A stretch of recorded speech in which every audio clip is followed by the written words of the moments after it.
നമ്മളൊക്കെ 3 റക്അത്തെങ്കിലും വിത്ര കൊണ്ടടക്കാറുണ്ടോ എന്ന് വെറുതെ ആലോചിച്ച് നോക്കി.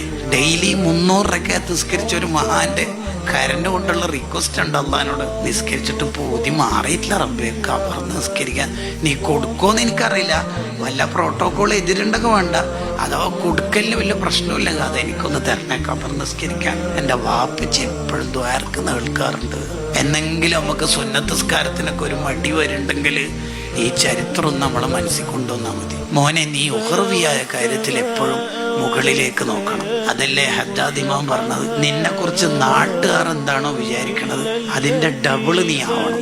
ഇനി ഡബിളൊന്നും ആയില്ലെങ്കിലും മിനിമെങ്കിലും ആവണം. ഇതാ ഈ കാണുന്ന അബൂ ഹനീഫ എന്ന് പറയുന്ന ആള് രാത്രി മൊത്തം നിസ്കരിക്കുന്ന ആളാണ് എന്ന് അബൂ ഹനീഫ റളിയല്ലാഹു അൻഹു കേൾക്കത്തക്ക വിധത്തില് ഒരാൾ പറഞ്ഞപ്പോ അബൂ ഹനീഫ നിങ്ങൾ കരയാൻ തുടങ്ങി.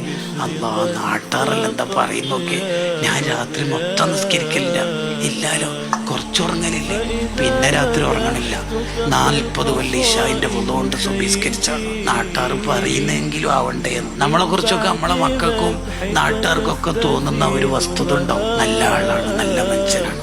മുത്തലിമീങ്ങൾക്ക് ഭക്ഷണം കൊടുത്താല് സ്വർഗത്തിലെത്തും എന്നൊക്കെ വിചാരിച്ച് ഭക്ഷണം തന്ന ആൾക്കാർ സിറാത്ത് പാലത്തിന്റെ മുകളിലൂടെ പോകുമ്പോ താഴെ നമ്മളെ കാണേണ്ട അവസ്ഥ വരുത്താൻ പാടില്ല. നമുക്ക് സുന്നത്ത് നിസ്കാരം ഉണ്ടാവും.